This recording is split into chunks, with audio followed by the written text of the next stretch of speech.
ស្រវាស្រទិញនៅតែចិញ្ចឹមចិត្តរហូតมันមានការប្រែប្រួលទេបើទោះបីជាមានតុលាការអន្តរជាតិទោះបីជាសម័យនេះជាសម័យទំនើបដែលសម័យយកច្បាប់ជាធំក៏ដោយមិនចឹងបាទរឿងដដែលបាទលោកបណ្ឌិតដោយសារចេះដោយសាររឿងវាវែងឆ្ងាយពេកឥឡូវសង្ខេបចូលមកសាច់រឿងយើងថ្ងៃនេះវិញកាលពីប្រហែលថ្ងៃមុនមានទំនោរចលនាមួយគេហៅចលនាក្រុមអាវលឿងបានដាក់សំណើឲ្យលោកជំទាវយើងលក្ខស៊ីនវត្តចំនួន7ចំណុចប៉ុន្តែมันអាចរៀបរាប់អស់គ្រាន់តែខ្ញុំសូមសង្ខេបបន្តិចអញ្ចឹងទី1ក្រុមអាវលឿងហ្នឹងជំរុញឲ្យថៃហ្នឹងគេថាមិនស្ដាប់មិនឲ្យស្ដាប់នៅការវិនិច្ឆ័យណាមួយអំពីតុលាការអន្តរជាតិឬហៅកាត់ថា ICJ នៅឯទីក្រុងឡាអេនោះតែម្ដងហើយរឿងមួយទៀតសូមអំពាវនាវឲ្យនាយករដ្ឋមន្ត្រីហ្នឹងកុំឲ្យចាំបាច់ដកនៃការគ្រប់គ្រងមានន័យកុំឲ្យដកទ័ពពីតាមបណ្ដោយក្នុងបន្ទួលហើយឲ្យលោកជំទាវហ្នឹងគឺថាឆ្លើយតបទៅគេវិញក្នុងថ្ងៃទី21ខាងមុខ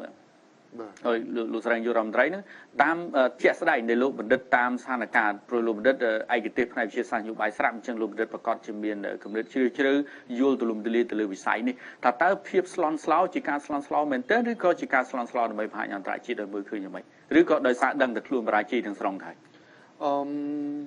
ខ្ញុំគិតថាវាជាសារមួយពីប្រទេសសៀមប្រាប់ទៅឡាអេឲ្យឡាអេដឹងមុនបាទថាបើឡាអេឯងប្រកាសបកស្រាយសាលក្រមរបស់តុលាការឆ្នាំ62បាទថាជាសាលក្រមបកស្រាយគឺរឿងពាក់ព័ន្ធដីបាទរឿងប្រាសាទវាចប់ហើយបោះខ្មែរហើយលក្ខន្តិកៈរបស់តុលាការយុត្តិធម៌ក្រុងរូមក៏បានកំណត់ហើយគឺថាมันអាចតវ៉ាវិញបានទេអញ្ចឹងរឿងប្រាសាទចប់ហើយវាបញ្ហាពាក់ព័ន្ធបញ្ហាដី4.6លោកបណ្ឌិត4.6 គឺអាកន្លងជុំវិញប្រាសាទតំណប់បាទដីតំណប់បាទប៉ុន្តែតាមពិតរឿងសាលក្រមឡាអេ62ហ្នឹងបកស្រាយអត់ច្បាស់មានបាទដល់បកស្រាយអត់ច្បាស់គេតវ៉ាហ្នឹងក៏ត្រូវរបស់គេដែរចំណុចទៅណាលោកបណ្ឌិតមានខណាមួយដែលនិយាយមិនច្បាស់ព្រោះវាមាន2ចំណុចនៅក្នុងឡាអេហ្នឹងសាលក្រមឡាអេហ្នឹងនៅក្នុងវគ្គខណ្ឌទី1នៃសាលក្រមប្រកាសថាព្រះវិហារស្ថិតនៅក្នុងដែនអធិបតេយ្យភាពរបស់កម្ពុជាបាទមានន័យថារបស់កម្ពុជាហើយបាទហើយវគ្គខណ្ឌទី2នៃឡាអេនិយាយថាសៀមត្រូវមានកាតព្វកិច្ចដកទ័ពដកអីចេញអស់បាទប៉ុន្តែសាលក្រមហ្នឹងมันបាននិយាយថា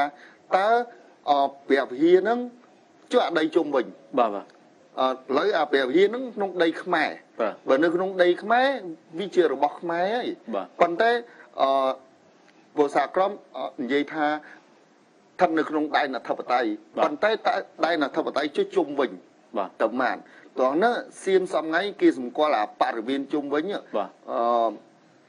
ជារបស់គេអញ្ចឹងគេទាអា 4.6 អីនោះអញ្ចឹងប៉ុន្តែបើសិនជាយើងអានឹងសាក្រមអត់និយាយបើអត់និយាយគេទីច្រឡោះបាទច្រឡោះ flu សាក្រមអញ្ចឹងដល់ flu អញ្ចឹងនាំឲ្យគេទីនាំឲ្យយើងដាក់ពាក្យទៅតុលាការដើម្បីសូមបកស្រាយបាទប៉ុន្តែវាមានសាច់រឿងជ្រៅមកតង់ទៀតបាទយ៉ាងម៉េចលោកបណ្ឌិតប្រហែលបន្តិចមកបាទយ៉ាងម៉េចវាទាក់ទងរឿងផែនទីទៀតបាទផែនទីហ្នឹងតាមមនុសញ្ញាសិទ្ធិសញ្ញា1904 1907ហ្នឹងព្រះវិហារក្នុងដីសៀមទេមាននៅក្នុងដីខ្មែរបាទកាលពីពេលហ្នឹងបាទពេលធ្វើសិទ្ធិសញ្ញាអនុសញ្ញាហ្នឹងគឺបើយើងយកទៅតាមអនុសញ្ញានិងសិទ្ធិសញ្ញាហ្នឹងគឺផែនព្រះវិហារនៅក្នុងដីសៀមហ្មងបាទអញ្ចឹងបានជាវាកើតរឿងសៀមទាបាទប៉ុន្តែដល់គូសផែនទីវិញអាផែនទីឧបសម្ព័ន្ធមួយព្រះវិហារក្នុងដីខ្មែរវិញវាអញ្ចឹងបាទវាអញ្ចឹងប៉ុន្តែដល់តុលាការឡាអេគេបកស្រាយវាមានរឿងច្រើនណាបាទឧទាហរណ៍ឥឡូវខ្ញុំនិយាយពីចំណុចថាឆ្នាំ1908ដល់ទៅគូសផែនចុះវាស់ទៅបាទបារាំងក៏ទៅវាស់សៀមក៏ទៅវាស់ដល់វាស់ទៅដាក់ព្រះវិហារក្នុងដីខ្មែរដល់ដាក់ព្រះវិហារក្នុងដីខ្មែរហើយមិនចូលរយៈអីជ្រៅប្រហែល500ម៉ែត្រកន្លះគីឡូជ្រៅមានប៉ំដោយសៀមថាបាទអញ្ចឹងវាផុតឆ្ងាយចូលជ្រៅក្នុងដីខ្មែរអាផែនទីហ្នឹងប៉ុន្តែដល់វាស់ទៅសៀមអត់តវ៉ាគឺសៀមដល់ស្ងៀមដល់គូសផែនទី ហើយពេលវាស់ហ្នឹងសៀមទៅវាស់ដែរណាប៉ុន្តែមិនដឹងសៀមបញ្ជូនណាភ្លើណាទៅដល់ពេលអញ្ចឹងដល់ពេលដល់គូសផែនទីដាក់ព្រះវិហារក្នុងដីខ្មែរជ្រៅប្រាំងអ្នកគូសៀមមិនបានគូទេតាមពិតទៅគណៈកម្មការចម្រុះប្រាំងសៀមអ្នកត្រូវគូប៉ុន្តែគណៈកម្មការចម្រុះប្រាំងសៀមហ្នឹងលេខតាំង 3-4 ខែមុនផែនទីចេញអញ្ចឹងបានគណៈអត់អាណាគូអញ្ចឹងសៀមបកគលភារកិច្ចឲ្យប្រាំងគូដល់ប្រាំងគូហើយដាក់ព្រះវិហារក្នុងដីខ្មែរនៅឆ្នាំ1908ដល់ដាក់ក្នុងដីខ្មែរទៅប្រាំងបញ្ជូនផែនទីមកឲ្យសៀមឲ្យរដ្ឋាភិបាលសៀមពេលហ្នឹងនៅស្ងៀមអត់តវ៉ាដល់អត់តវ៉ាអីមានន័យថាម៉េចផ្លូវច្បាប់មានន័យថាយល់ព្រមទទួលនឹងផ្លូវច្បាប់អន្តរជាតិគេបកអញ្ចឹងមានព្រឹត្តិការណ៍មួយទៀតព្រះអង្គម្ចាស់ដំរុងរដ្ឋមន្ត្រីក្រសួងមហាផ្ទៃប្រាំងបងនេះខ្ញុំសង្កេតឃើញមានចេញទៅ lobby ខាងក្រៅច្រើនណាស់ដែលគឺមន្ត្រីរបស់គេនោះណាចេញទៅខាងក្រៅ lobby យ៉ាងម៉េចគឺគេបញ្ចុះបញ្ចូលដល់ពិសេសគឺប្រទេសទាំងឡាយណាដែលមានសមាជិកពិសេសមានអាសនៈនៅឯក្រុមប្រឹក្សាសន្តិសុខខាងសិទ្ធិជាតិ lobby យ៉ាងម៉េច lobby ដើម្បីជំរុញឲ្យអន្តរជាតិកុំឲ្យទទួលស្គាល់នៃការបកនោះទៅវិញចឹងណាពាក់ព័ន្ធលើរឿងដដែលថាតើទស្សនៈផ្ទាល់របស់លោកបណ្ឌិតថាតើប្រជាជាតិទាំងអស់គេអាចជឿតាមគាត់ lobby បានទេបាទបញ្ហាហ្នឹងដល់យើងពិនិត្យមើលអង្គច្បាប់យើងអានេះយើងពិនិត្យទៅលើបច្ចេកទេសច្បាប់បានអាចថាតើការទៀមទារបស់សៀមហ្នឹងវាមានប្រសិទ្ធភាពអត់ហើយហេតុអីក៏មានបណ្ដឹងឲ្យតឲ្យបកស្រាយហើយតើបើលើបណ្ដឹងវាមានមូលហេតុច្បាប់ហើយតើពេលទៅបកស្រាយតើឡាអេទៅបកស្រាយយ៉ាងម៉េចអញ្ចឹងដល់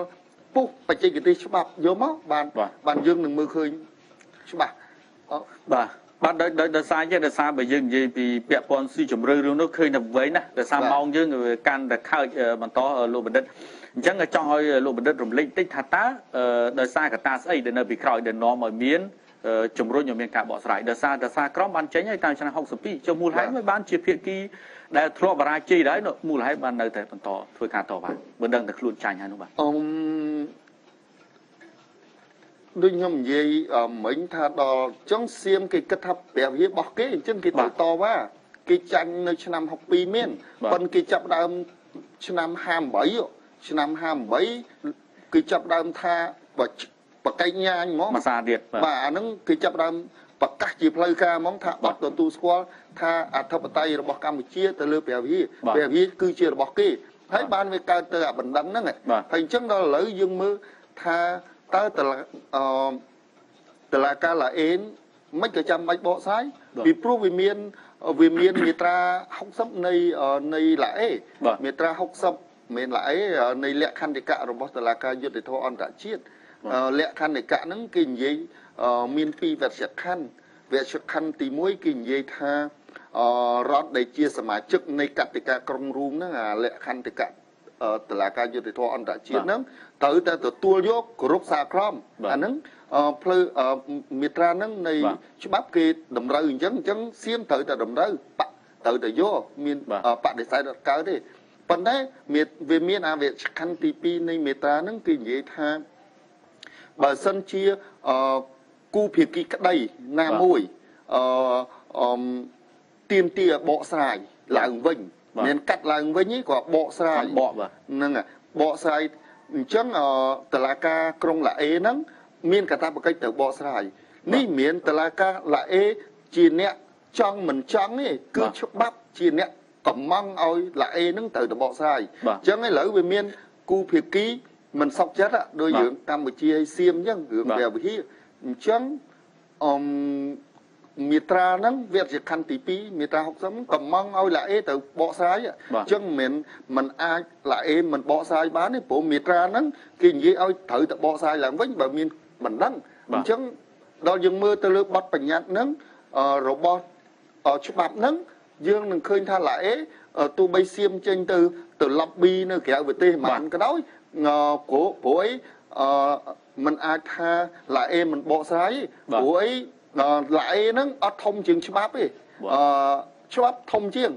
ច្បាប់ជាអ្នកកំងឲ្យបកស្រាយអញ្ចឹងត្រូវតែបកអញ្ចឹងដល់ជាចម្លើយចំពោះសំណួរសួរថា ជួបបើមានសៀមទៅ lobby នៅអន្តរជាតិឲ្យបកស្រាយតើការ lobby របស់សៀមជោគជ័យអត់ទេព្រោះតុលាការមានធំជាងច្បាប់ណាច្បាប់ថាឲ្យបកស្រាយត្រូវបកស្រាយបាទឥឡូវបកស្រាយចុះបកស្រាយឥឡូវគេមិនទាន់បកប៉ុន្តែគេនឹងបកមិនអាចតាមតែការបកជាប្រមាណជាដំណាក់ឈុតឆាកលោកបណ្ឌិតដោយថាឈុតឆាកទី1ជាសួរដោយផ្ទាល់មកបែបសក្ខីកម្មចឹងនៅខែ4នេះហើយ6ខែក្រោយនឹងមានការប្រកាសហ្នឹងយ៉ាងម៉េចជាឈុតឆាកយ៉ាងម៉េចបាទក្នុងការបកលោកបណ្ឌិតនៅក្នុងច្បាប់អត់ឃើញនិយាយអំពីជានីតិវិធីអីទេនៅក្នុងច្បាប់ណាបាទដូច្នេះខ្ញុំមិនអាចនិយាយអំពីនីតិវិធីថាទៅមិនឈុតឆាកអីព្រោះច្បាប់និយាយគ្រាន់តែបកស្រាយបាទហើយលើបញ្ហាថាតើបកស្រាយថាម៉េចបាទថាដីនឹងបោះសៀមឬដីបោះខ្មែរនៅបញ្ហារឿងមួយទៀតលោកបណ្ឌិតចូលដល់វគ្គហ្នឹងចំណុចប៉ះសិនបើការបកនោះព្រោះបកមិនអនុលោមទៅតាមសារក្រមដដែលមិនអញ្ចឹងលោកបណ្ឌិតការបកនោះព្រោះនេះវាមិនមែនជាកាត់ក្តីសារថ្មីទេគឺជាការបកស្រាយទៅលើអ្វីដែលសារក្រមចេញរួចទៅហើយបាទដូច្នេះក្នុងករណីនេះប៉ះសិនបើបកទៅហើយដោយភាគីនោះមិនទទួលយកតើយុត្តាធិការរបស់ឡាអេយុត្តាធិការរបស់ ICJ ពលគឺតុលាការយុទ្ធអន្តរជាតិហ្នឹងត្រូវធ្វើយ៉ាងម៉េចទៀតវាបញ្ហាដែរនេះផ្អែកតាមផ្លូវច្បាប់ផ្លូវតុលាការអន្តរជាតិអត់មានយន្តកម្មរដ្ឋាភិបាលដូចយើងនេះយើងតុលាការជាតិមានយន្តកម្មកាលណាតុលាការប្រកាសថាទៅអនុវត្តសារក្រមអញ្ចឹងគេប្រើរដ្ឋាភិបាលហ្មងប្រើប៉ូលីសទាហានទៅអនុវត្តសារក្រមហ្មងប៉ូលីសអាជ្ញាធរបាទហ្នឹងអាហ្នឹងរដ្ឋាភិបាលជាតិមួយបាទប៉ុន្តែរដ្ឋអន្តរជាតិតុលាការឡាអេអត់មានអំណាចផ្លូវយន្តកម្មដើម្បីទៅចាក់បខំឲ្យអនុវត្តអញ្ចឹងវាផលវិបាកដែរបានអញ្ចឹងធ្វើឲ្យការប្រកាសសារក្រមរបស់ឡាអេអត់មានប្រទេសខ្លះអត់អនុវត្តដោយឡាអេប្រកាសទៅលើអាមេរិកទៅលើអាមេរិកអត់ធ្វើតាមវាមានបញ្ហាដែរអញ្ចឹងវាទាក់ទងប្រសិទ្ធភាពដែរអញ្ចឹងជារឿងមួយដែលកើតមានអាចមួយសារទៀតប្រសិនបើភាគីនោះមិនស្ដាប់មិនអនុវត្តតាមព្រោះថាតាមលោកបណ្ឌិតបានវិសាខាងដើមវិញថាមិនមានកម្លាំងឬក៏មិនមានគេហៅឥទ្ធិពលណាដើម្បីគៀបសង្កត់ប្រជាជនត្រូវស្ដាប់ចុះអញ្ចឹងចាំបាច់មានតុលាការអន្តរជាតិអីអានឹងអញ្ចឹងឯងជាផលវិបាកដែរអានឹងគួរតែទៅក្រមប្រឹក្សាសន្តិសុខអង្គការសហប្រជាជាតិទៅអង្គការសហប្រជាជាតិដល់សម្ដេចនៅក្រមប្រឹក្សាសន្តិសុខទៀតបើក្រមប្រឹក្សាសន្តិសុខអត់ព្រមធ្វើតាមចាប់ទៀតអញ្ចឹងធ្វើឲ្យផងហ្នឹងដែលធ្វើឲ្យគេថាអង្គការសហប្រជាជាតិឬតុលាការអន្តរជាតិហ្នឹងវាក៏មានអំណាចផ្លូវច្បាប់តែអត់អំណាចផ្លូវកម្លាំងអំណាចផ្លូវសិលធម៌តែអំណាចផ្លូវកម្លាំងអត់មានអញ្ចឹងធ្វើឲ្យប្រសិទ្ធភាពអត់សូវមានអត់សូវចាំបាច់មានមិនសូវចាំបាច់តែអត់សូវមានបាទតាមការព្យាករណ៍របស់លោកបណ្ឌិតដោយសារលោកបណ្ឌិតមានសាវតាច្រើនយល់ច្រើនពីបញ្ហាវិទ្យាសាស្ត្រនយោបាយក៏ដូចជាច្បាប់អន្តរជាតិនិងប្រវត្តិសាស្ត្រលលាយគ្នានៅក្នុងចង្កោមទាំងអស់នេះនៅពេលដែលក្រោយពីបកស្រាយហើយថាតើភាគីខាងនោះនឹងអាចទទួលយកចង់មិនចង់គាត់ត្រូវទទួលឬក៏យ៉ាងម៉េចហើយនឹងអាចមានអ្វីដែលក្រមនោះនឹងអាចបង្កើតឡើងដែរឬទេឬក៏ស្ងប់ធម្មតាផ្លូវច្បាប់ត្រូវតែទទួលផ្លូវច្បាប់បាទតែបើផ្លូវមិនច្បាប់ទេខ្ញុំគិតថាគេអត់ទទួលទេបាទព្រោះអីពូជសាសសៀមគេច្រើនជាពូជសាសព្រៃបាទជួតដើមយកគេដាក់ដីសៀមដំបងក៏របស់យើងដែរហើយឥឡូវបើគាត់ជាពូជសាសព្រៃអញ្ចឹងខ្ញុំមិនសង្ឃឹមថាគាត់នឹងទទួលយកទេហើយក្នុងនឹងមានផលប្រយោជន៍ពីរបាទសៀមមាន3សៀមបាទខ្ញុំអត់និយាយសៀមអាវក្រហមទេណាខ្ញុំនិយាយ3សៀមនៅក្នុងអាវលឿងបាទសៀមយ៉ាងម៉េចលោកបណ្ឌិតបាទសៀមហ្នឹងក្នុងក្រុមអាវលឿងបាទសៀមទី1សៀមនយោបាយបាទសៀមទី2សៀមសេដ្ឋកិច្ចបាទសៀមទី3គឺសៀមជាសត្វនយោបាយរបស់គេបាទសៀមគាត់នៅជាអ្នកបម្រើនយោបាយបាទឧបករណ៍នយោបាយបាទសៀមនយោបាយយ៉ាងម៉េចបាទព្រះវិហារហ្នឹងអ្នកណាចង់បានប្រជាប្រិយភាពដើម្បីឡើងឈ្នន់កាន់រដ្ឋសៀម ត្រូវររូបធាតុនយោបាយណាមួយដើម្បីសាងវីរកម្មនៅក្នុងហ្នឹងសាមភាពជាវីរៈបរោះអញ្ចឹងពួកសៀមនយោបាយហ្នឹងយកព្រះវិហារហ្នឹងដើម្បីសាងភាពល្បីល្បាញឲ្យខ្លួនអញ្ចឹងបើនៅក្នុងក្បាលពួកអ្នកនយោបាយសៀមយ៉ាងនេះហើយរឿងអីនឹងពេលដែលប្រកាសសហក្រមគេនឹងបំផុសខ្លួនឡើងឲ្យធ្លូឡើងដឹកនាំចាក់ចុចដើម្បីឲ្យសៀមផ្ទុះអញ្ចឹងវាអាចនឹងផ្ទុះដោយសារយកបំរើនយោបាយទី1ទី2សៀមសេដ្ឋកិច្ចព្រះវិហារ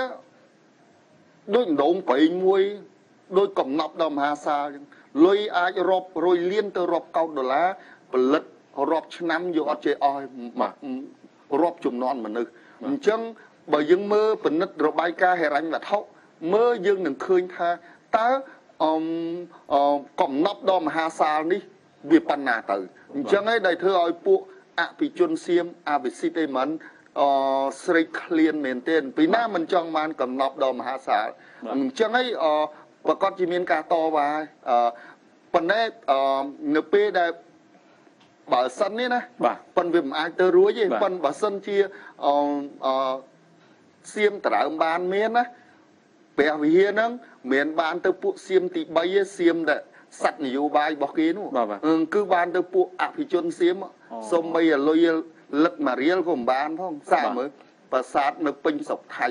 ប្រាសាទភ្នំរុងប្រាសាទនៅឈៀងម៉ៃនៅអីស្មានពួករាជថៃបាន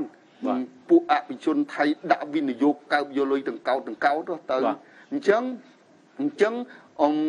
កំណប់មហាសាលបែបនេះគេមិនងាយលេងហើយពួកអ្នកនយោបាយជាកំណប់ខាងផ្លូវនយោបាយរបស់គេយ៉ាងនេះគេមិនងាយលេងហើយគេនឹងប្រើប្រាស់ពួកសៀមអាវលឿងសៀមក្រុមទី3សៀមដែលអត់ដឹងខ្យល់ដែលគ្រាន់តែឧបករណ៍គេប្រើប៉ុន្តែអត់បានលឹកមួយរៀលចាក់ពួកហ្នឹងសពួកអត់ដឹងខ្យល់ដល់អញ្ចឹងចាក់ទៅរំភើបទៅតាមអារម្មណ៍រំភើបទៅអូតាមប្រសាសន៍របស់លោកបណ្ឌិតបានលើកឡើងថាវាមាន3ចំណុចលើសៀមដដែលហ្នឹងគឺថាមានអ្នកនយោបាយមានអ្នកគិតគូររឿងសេដ្ឋកិច្ចនិងមានអ្នកបម្រើនយោបាយបាទវាធម្មតាកាលណាធ្វើនយោបាយវាទាមទារអ្នកមានបម្រើហើយបាទប៉ុន្តែរឿងដដែលចោលលោកបណ្ឌិតរំលេចតិចថាតើនឹងមានអ្វីកើតឡើងពិសេសនាពេលបច្ចុប្បន្នឥឡូវនេះដោយសារតែការបកស្រាយចិត្តនឹងដល់ហើយតែប្រហែលខែទៀតតើតាមការគិតព្រៀងទោះរបស់លោកបណ្ឌិតតើក្រុមនេះនឹងអាចធ្វើអីមួយទៀតខ្ញុំគិតថាបើទៅតាមការវិភាគលើ3ចំណុចដូចខ្ញុំមិញថានឹងមានការផ្ទុះការតវ៉ាទៀតបាទហើយលោកស្រីយុរដ្ឋមន្ត្រីបច្ចុប្បន្នអាចធាទប់ជួអត់បាទខ្ញុំមិនអាចដឹងថាពីទំហំរបស់ការផ្ទុះនឹងប៉ុន្មានទេដល់អញ្ចឹងមិនអាចនិយាយថាទប់ជាប់មិនជាប់ទេប៉ុន្តែគេអាចយកអាហ្នឹងឲ្យទៅចុចឲ្យទៅគ្រាប់3ប៉ាល់ម៉ាណូផ្ទុះឡើងផ្ទុះឲ្យក្លាប់លោកស្រីយីងឡាក់ហ្មងអញ្ចឹងអាចរឿងសាលក្រមហ្នឹងជាឱកាសនយោបាយមួយឱកាសមាសរបស់អ្នកប្រឆាំងសៀមដើម្បីចុចប៊ូតុងឲ្យទុះកូនប៉ាល់ម៉ាណូមួយស្រុកសៀមហើយយីងឡាក់ក៏ធ្លាក់ទៅនេះជាឱកាសធ្លាក់របស់យីងឡាក់ហើយបើមិនស្រួលយីងឡាក់អាចធ្លាក់នៅពេលហ្នឹងព្រោះឥឡូវយើងសង្កេតឃើញចេញចម្លងកាលថ្ងៃទី9ឃើញបញ្ចេញមកគឺក្រុមអាវលឿងដាក់នៅសារ7ចំណុចហើយដែលជាការគៀបដល់យុរដ្ឋមន្ត្រីម្នាក់នេះបាទអញ្ចឹងតាម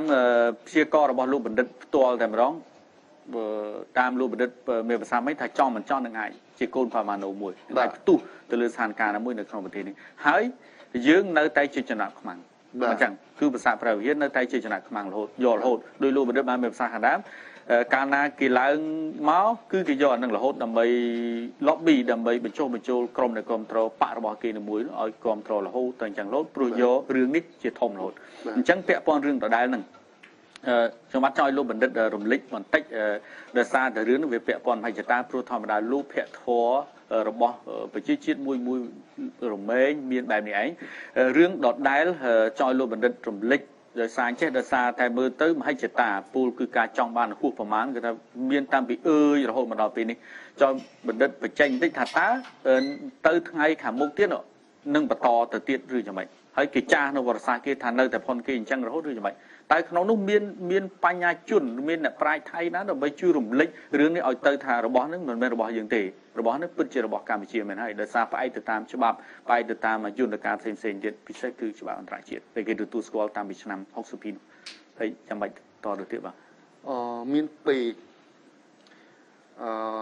ប្រមាណខែមុនឆ្នាំមុនមានបណ្ឌិតច្បាប់អន្តរជាតិសៀមម្នាក់គេប្រកាសថាព្រះរារបស់ខ្មែរហើយគេប្រកាសដែរមានទទួលស្គាល់ដែរគេទទួលស្គាល់ដោយសារគេយកមូលដ្ឋានច្បាប់ទេគេអត់យកមូលដ្ឋានប្រវត្តិសាស្ត្រទេមូលដ្ឋានច្បាប់គឺមានន័យថាចប់ហើយគេនិយាយថាសៀមយើងទទួលយកគេថាទទួលយកដោយខណ្ឌដាក់ដោយអង្គើដែលខ្ញុំរៀបរាប់អព្រឹត្តិការណ៍ហើយនៅសុំមានស្រោនទៀតមកជុងដែលនាំឲ្យគេប្រកាសសារក្រមថាបោះខ្មែរព្រោះអីសៀមបានទទួលយកផែនទីហ្នឹងអញ្ចឹងទទួលយកផែនទីហ្នឹងតាមខ្សែបន្ទាត់នៅលើផែនទីហ្នឹងព្រះវាក្នុងដីខ្មែរអញ្ចឹងបើអ្នកឯងទទួលយកផែនទីហ្នឹងវាមានន័យថាអ្នកឯងទទួលយកខ្សែបន្ទាត់លើផែនទីហ្នឹងបើអ្នកឯងទទួលយកខ្សែបន្ទាត់លើផែនទីហ្នឹងវាមានន័យថាអ្នកឯងទទួលស្គាល់ថាព្រះរាជក្នុងដីខ្មែរអញ្ចឹងទទួលស្គាល់ដោយអង្គើអញ្ចឹងអ្នកបណ្ឌិតច្បាប់នៅបើធម្មសាស្ត្រ University จุฬាលង្កនគាត់ឡើងបកស្រាយថាបើទៅតាមករណីហ្នឹងវាចប់សពគ្រប់ហើយព្រោះយើងទទួលយកហើយច្បាប់អន្តរជាតិបាទសូមអរគុណលោកបណ្ឌិតដោយអនុលោមតាមពេលវេលាអស់ទៅហើយគឺថាប្រធានបទរបស់យើងនេះធំជ្រុលពេកដូច្នេះมันអាចដោះស្រាយអស់ហើយសំណួរក៏សម្បូរបែបបាទដោយសារតែទិដ្ឋភាពទាំងពីរនេះគឺពូលគឺទិដ្ឋភាពវត្តសាស្ត្រនិងទិដ្ឋភាពច្បាប់ដែលនាំឲ្យមានសភាពស្មុគស្មាញរហូតមកដល់បច្ចុប្បន្នភាពដែលមិនទាន់ដោះស្រាយចេញនៅឡើយហើយស្របពេលមហិច្ឆតានៅតែបន្តកើតមានឡើងនោះដូច្នេះភាពចង់បានពីប្រជាជាតិមួយនេះនៅតែបន្តញោមញីដល់ប្រជាជាតិរបស់យើង